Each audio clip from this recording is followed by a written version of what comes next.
আমরা এখন চলেছি শান্তিনিকেতনের উদ্দেশ্যে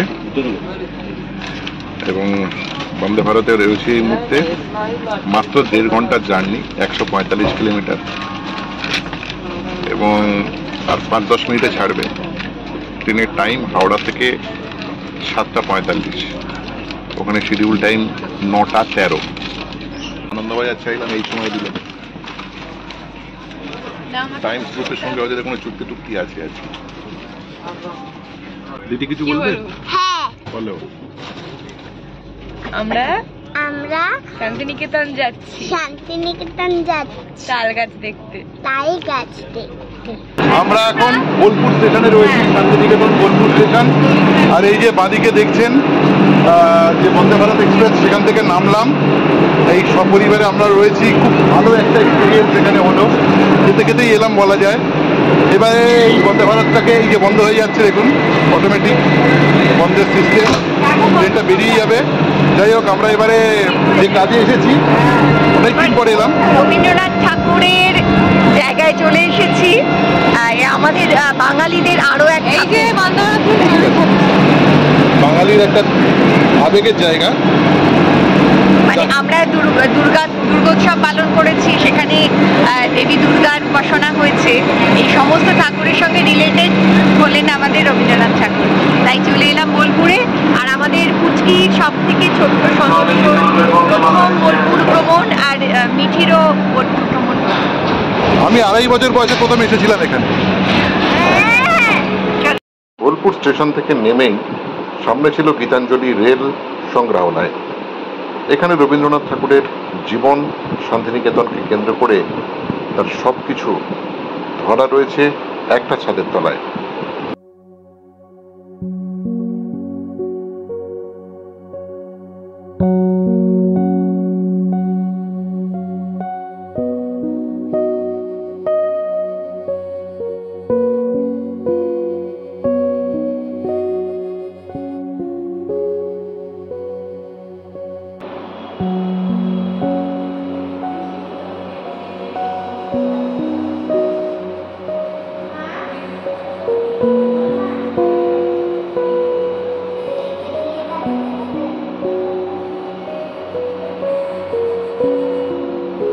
এখানে রবীন্দ্রনাথ সম্বন্ধে কিছু বিশেষ তথ্য আছে, ছবির মাধ্যমে আছে।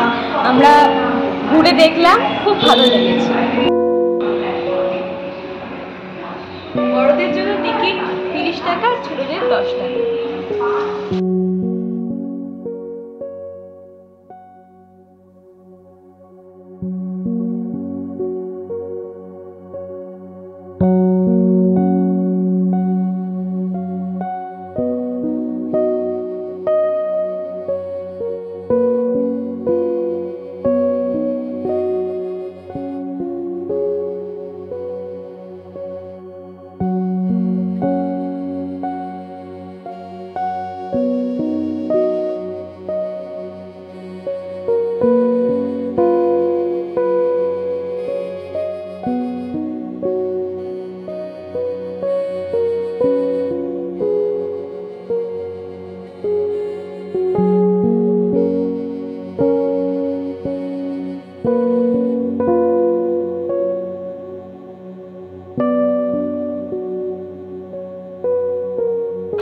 সৃজনী শিল্পগ্রামে এসেছি। লাস্ট 2010-এ যখন এসেছিলাম তখন এখানে আসা হয়নি, তো এইবারটা আমাদের কাছে নতুন। আর সব থেকে বড় কথা, নতুন দুজন সদস্য আমাদের শান্তিনিকেতনের এই ট্যুরে যোগ হয়েছে বলে একটু তাকাও রিদিকা, এটার মজাটা একটু অন্যরকম হয়ে গেছে। পুরোটা ঘুরে আসি, কেমন লাগছে।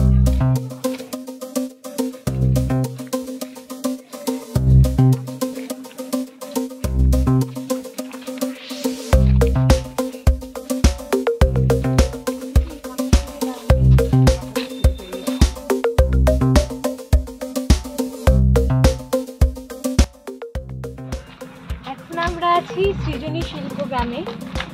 চারিদিকে যেন শৈল্পিক কাজ ছড়িয়ে আছে, তার মাঝখান দিয়ে আমরা হাঁটছি, খুব ভালো লাগছে।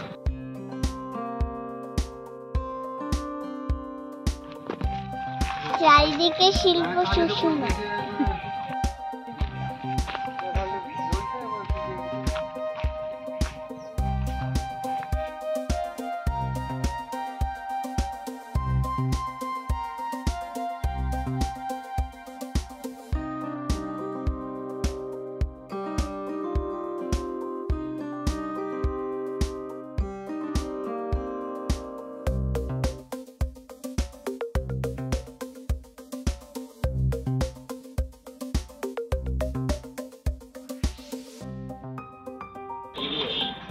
আমরা এখন আছি সৃজনী শিল্পগ্রামের পুতুল ঘরে। পুতুল ঘরটা বেশ সুন্দর, ছোটদের নিয়ে এলেও ভালো লাগবে। আর এত সুন্দর হাতের কাজ, পুতুলের কাজ, এগুলো আমরা দূর থেকে দেখি, বা পুতুল নাচও দূর থেকে দেখি, কাছ থেকে দেখে দারুণ লাগছে।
আসামে গেলে তোমায় পাব, বাবু বলে কামে কামে, সাহেবে বলে ধরিয়া না, সর্দারে বলে লিব পিঠের ছান, ও বাবুরাম ফাঁকি দিয়া পলাই।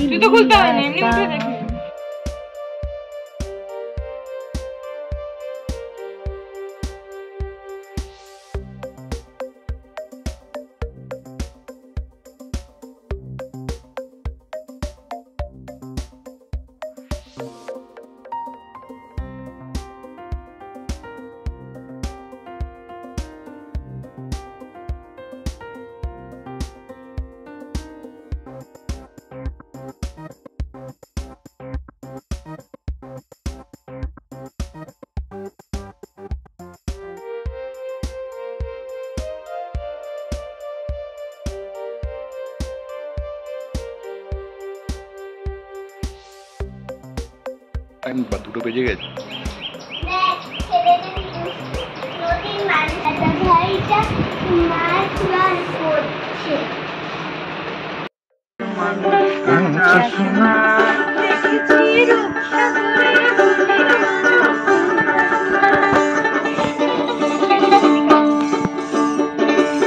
গোটায় ধরি ধরি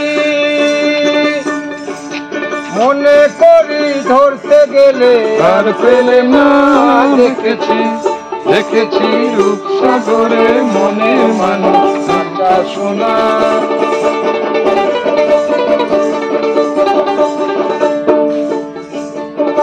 সে মানুষ চেয়েছে ফিরিতেছে পাগল হয়ে,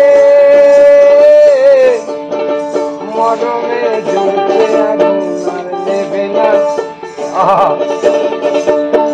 সে মানুষ চেয়েছে ফিরিতেছে পাগল হয়ে, মরমে জ্বলছে আগুন আর নেবে না, একবারে ধরতে পারলে মনের মানুষ চলে যেতে আর দিও না, একবার ধরতে পারলে মনের মানুষ চলে যেতে আর দিও না, দেখেছি রূপসাগরে মনের মানুষ কাঁচা সোনা,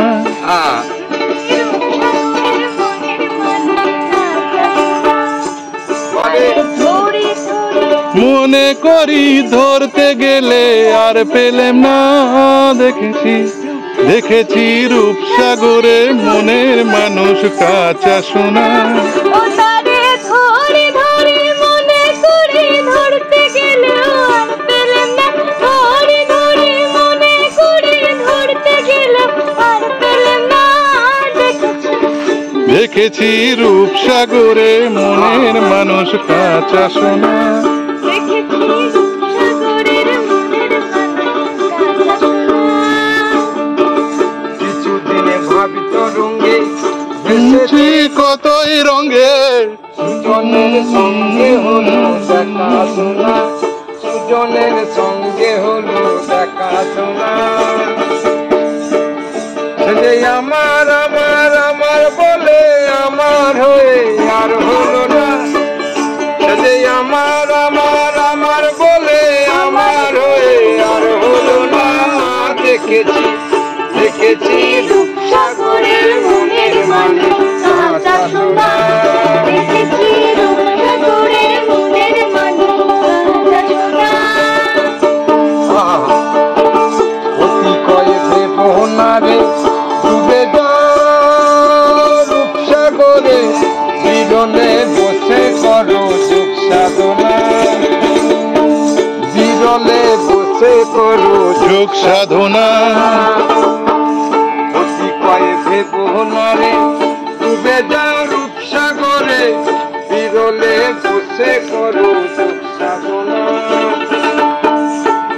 বলে বলুক লোকে মন্দ আমায় বিরহে আর প্রাণ বাঁচে না, বলে বলুক লোকে মন্দ আমায় বিরহে আর প্রাণ বাঁচে না। দেখেছি দেখেছি রূপসাগরে মনের মানুষ আচ্ছা শোনা, ও গোটায় ধরি ধরি মনে করি করতে গেলে আর পেলে না। দেখেছি দেখেছি রূপসাগরে কাঁচা সোনা। দেখেছি রূপসাগরের মনের মানুষ কাঁচা সোনা। ও তারে ধরে ধরে মনে করে ধরতে গেলেও আর পেলাম না, ধরে ধরে মনে করে ধরতে গেলেও।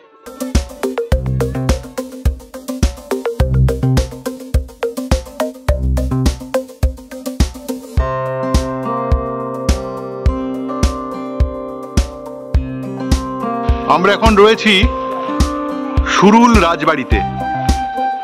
শান্তিনিকেতনে এলে একটা মাস্ট ভিজিট একটা জায়গা। 300 বছরের পুরনো এই সুরুল রাজবাড়ি।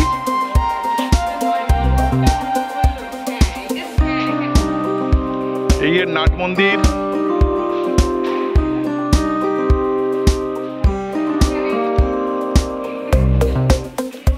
বড় বড় থাম,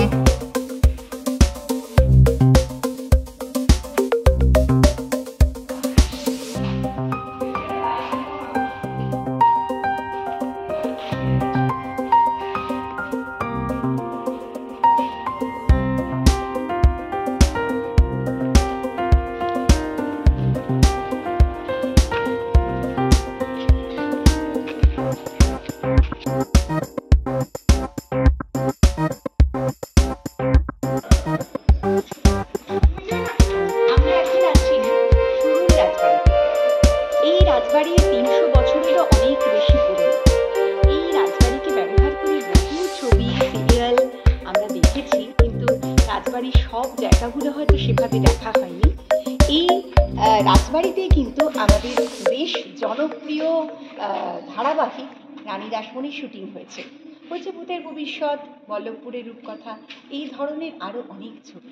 আর ভীষণ ভালো লাগার একটা অ্যাম্বিয়েন্স আছে চারধারে, যেটা জমিদার বাড়ির সৌন্দর্যকে আরও একবার প্রমাণ করছে। আর আমরা একটু দেরিতে এসেছি পুজোর পরে, না হলে হয়তো দেবী দর্শনও হয়ে যেত, কারণ বনিদি বাড়ির সমস্ত পুজোগুলোর মধ্যে সুরুল রাজবাড়ির পুজো কিন্তু অন্যতম। আর তার সঙ্গে বলে রাখি, বিশ্বভারতী প্রতিষ্ঠাতেও কিন্তু এই রাজবাড়ির অবদান আছে।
রয়েছি বনবিচির হেসেল ঘরে।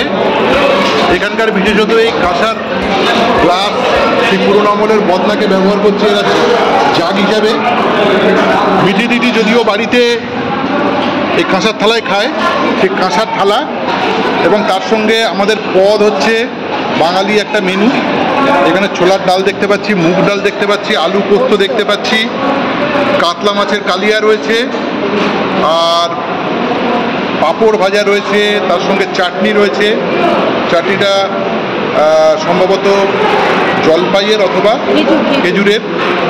দই আছে, আলু পোস্ত তো দেখালাম, আর মিটির জন্য চিংড়ি আছে। আর এই যে তার মাঝখানে অ্যাকুয়াপিনার বোতলটা একদম মানাচ্ছে না, ইধারে তো কে মানাইছে নাই রে।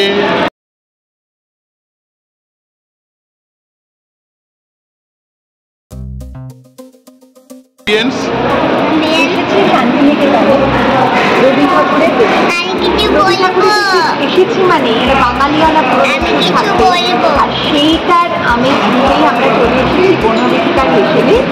আর সেই বাঙালিয়ানাটা কমপ্লিটলি হয়েছে।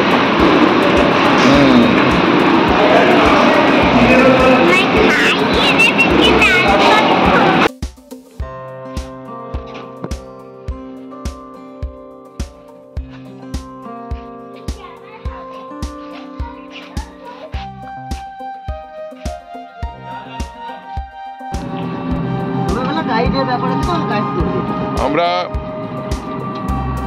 এখন শান্তিনিকেতন বিশ্বভারতীর ক্যাম্পাসের মধ্যে প্রবেশ করবো আর কি। এই নির্জন রাস্তা দিয়ে এই মুহূর্তে টোটোতে করে আমরা এখন যাচ্ছি। হ্যাঁ, ধরে নিতে হয় বাচ্চাকে। আমরা বলতে গেলে একেবারে আমাদের জার্নির শেষের দিকে চলে এসেছি, কারণ মাত্র 2 দিন সময়ের শেষের দিন। তো আমরা আজকে যাচ্ছি বিশ্বভারতী ক্যাম্পাস দেখতে।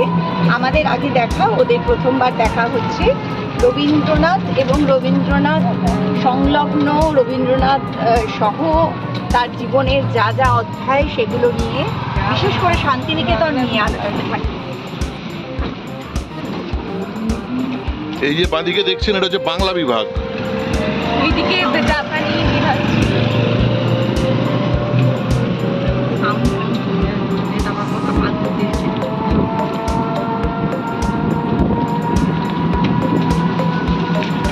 এই যে পৌষ মেলা যেটা হয় না, সেই পৌষ মেলা, এই যে মাঠ, এই মাঠে পৌষ মেলা হয়।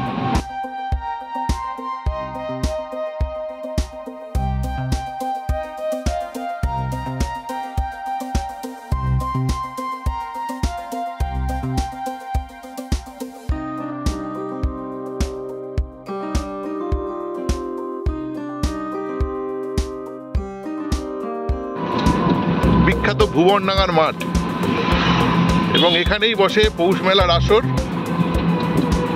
শান্তিনিকেতন নির্মাণ হওয়ার আগে এই ভুবনডাঙ্গা ছিল এই অঞ্চলের নাম। এই যে ফাঁকা জায়গা আপনারা দেখছেন, তবে গত 2019 সালে এই ফেন্সিং দেওয়া হয়েছে। বিশ্বকবি রবীন্দ্রনাথ ঠাকুর এই ফেন্সিং দেওয়ার পক্ষে ছিলেন না, বা তার পরবর্তীকালে যারা বিশ্ববিদ্যালয়ে নিয়ন্ত্রণ করেছেন তারা। কেননা যে মুক্তি বা মুক্তির স্বাদ এই বিশ্ববিদ্যালয় দিয়েছে, কিন্তু পরবর্তীকালে কিছু অসাধু কার্যক্রম বিশ্ববিদ্যালয় কর্তৃপক্ষকে এরকম ফেন্সিং দেওয়ার সিদ্ধান্ত নিতে বাধ্য করেছে। যাই হোক, সম্পূর্ণ প্লাস্টিক বর্জিত এরিয়া বলা হচ্ছে। এই শান্তিনিকেতনে আপনি যখন যাবেন, এই ছোট ছোট কুটির টাইপের বাড়ি বা এগুলো দেখতে আপনার খুব ভালো লাগবে। অধিকাংশ বাড়ি একতলা, খুব বেশি হলে 2 তলা। বাড়ির নাম যেমন ধরুন হিন্দোল, কি সুন্দর অপূর্ব দেখতে। আমাদের সাংস্কৃতিক যে প্রোগ্রামগুলো হয়, টিভি যে প্রোগ্রামগুলো দেখেন, সমস্ত কিছু এর মধ্যে থেকে। এটা হচ্ছে মেন অডিটোরিয়াম। লিপিকা রবীন্দ্রনাথের কাব্য আছে, দেখবেন ওই নাম সাইডে নাম রাখা হয়েছে লিপিকা। স্টেজ তো ছোট, স্টেজটা না ভিতরে আছে। ও আচ্ছা, অডিটোরিয়াম। এটা একটি অডিটোরিয়াম, নাম লিপিকা।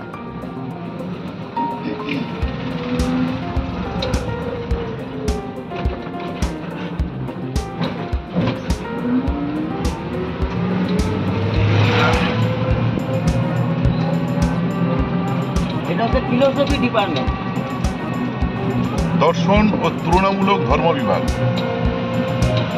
এই সেই 3 পাহাড়ি বট গাছ। রবি ঠাকুর এখানে বসে লিখেছিলেন, কুমোরপাড়ার গরুর গাড়ি বোঝাই করা কলসি হাড়ি, গাড়ি চালায় বংশীবদন, সঙ্গে যে যায় ভাগ্নে মদন। এই 4টে লাইন এখানে লিখেছিলেন। তালধ্বজ,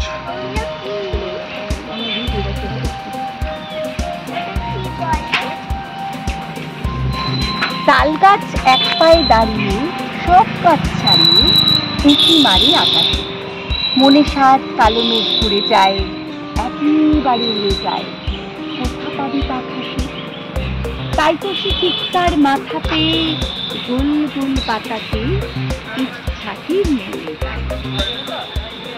এই সেই তাল গাছ, রবি ঠাকুরের তাল গাছ।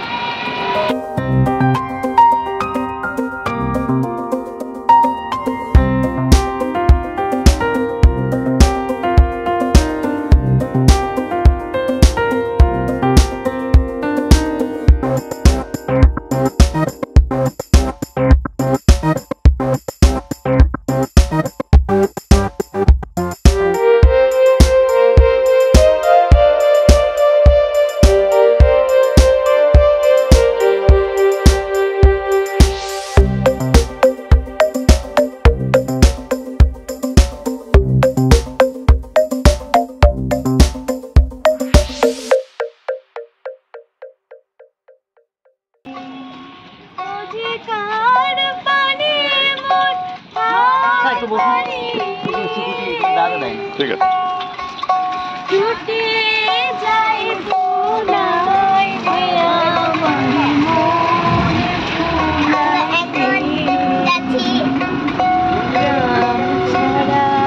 আমরা এখন যাচ্ছি রবীন্দ্রনাথের মিউজিয়াম দেখতে। আমরা এখন যাচ্ছি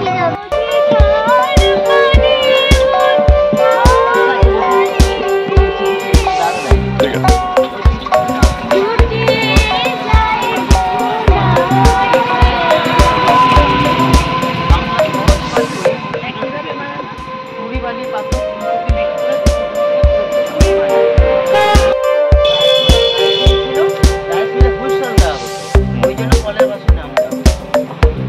এখানে নন্দ লেখা আছে, দেখো আর্টিস্টিক ওয়েতে নন্দন আর সদন।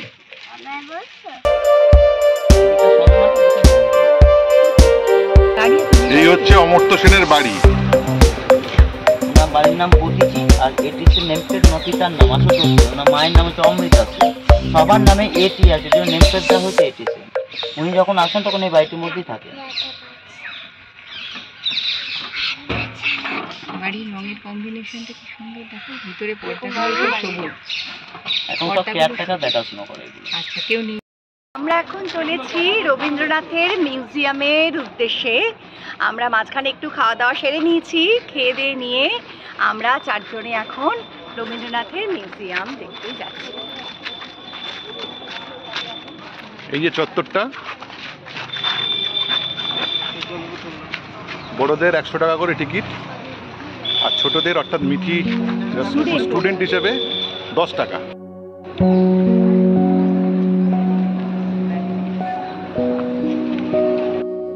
মিউজিয়ামে ঢোকার আগে আমাদের এইখানটা জুতো খুলে রাখতে হচ্ছে, যেমন করে মন্দিরে প্রবেশের আগে আমরা জুতো খুলে রাখি।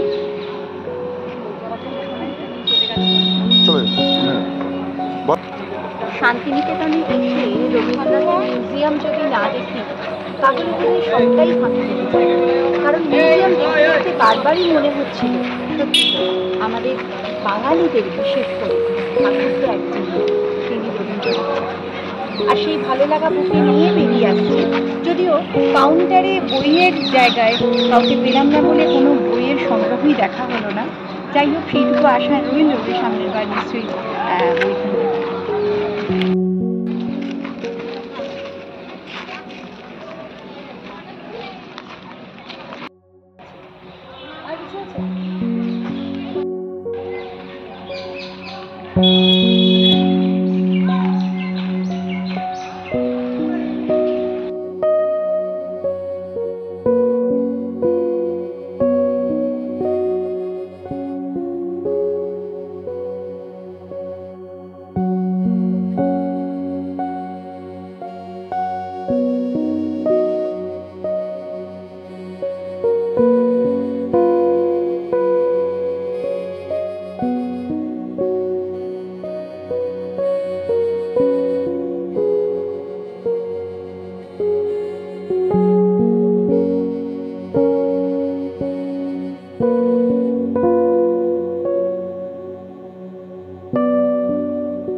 আমাদের ছোট নদী চলে আঁকে বাঁকে, বৈশাখ মাসে তার হাঁটু জল থাকে।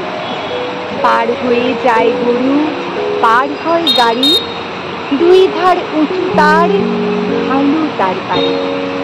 সেই আঁকা বাঁকা নদীর কাছে এসে দাঁড়িয়েছে। নদী বুঝে গেছে, নদীর পার ছোট হয়ে গেছে এবং কোথাও কোথাও নদী তো ভীষণ সরু খাতে নিয়েছে।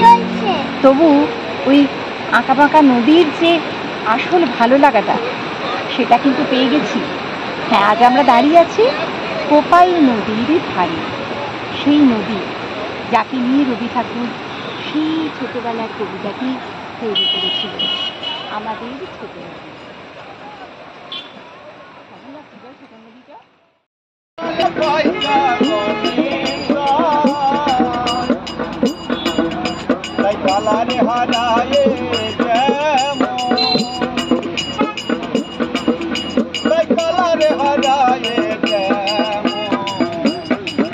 মিলন হবে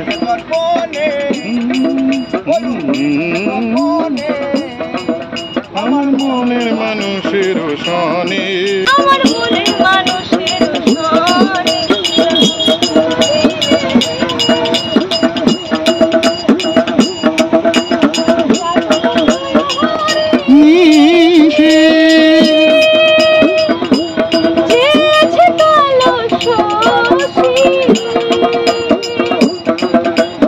রাত করনি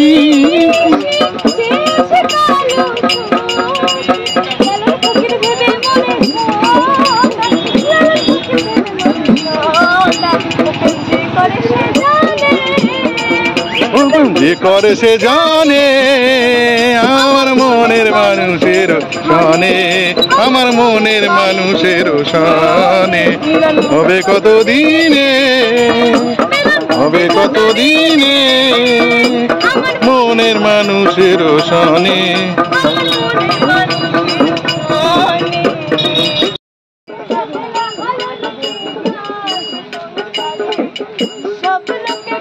লালন কি জাত সংসারে,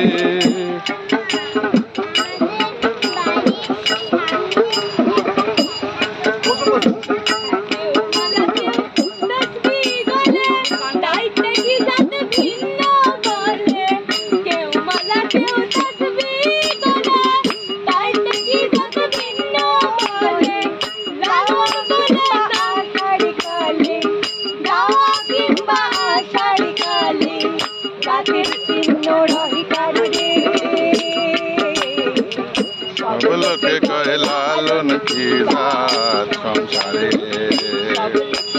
লালন কি জাত সংসারে। জাতের কি রূপ লালন বলে, জাতের দেখলাম নাই নজরে। সব লোকে কয় লালন কি জাত সংসারে। হয় মুসলমান নারীর তবে কি হয় বিহার, সুনাত দিলে মুসলমান নারীর তবে কি হয়। আমন সিনি বইতে প্রমাণ, আমন সিনি বইতে প্রমাণ, আমন সিনি কেমন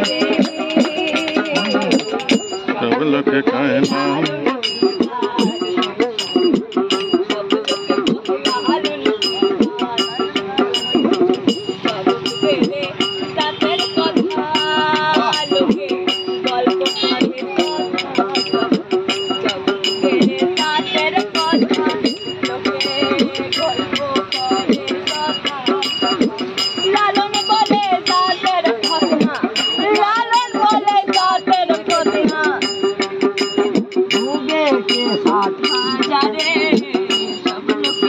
লালন কি জাত সংসারে, সব লোকে কয় লালন কি জাত সংসারে। সব লোকে কহে লালন কি জাত সংসারে। সব লোকে কয় লালন কি জাত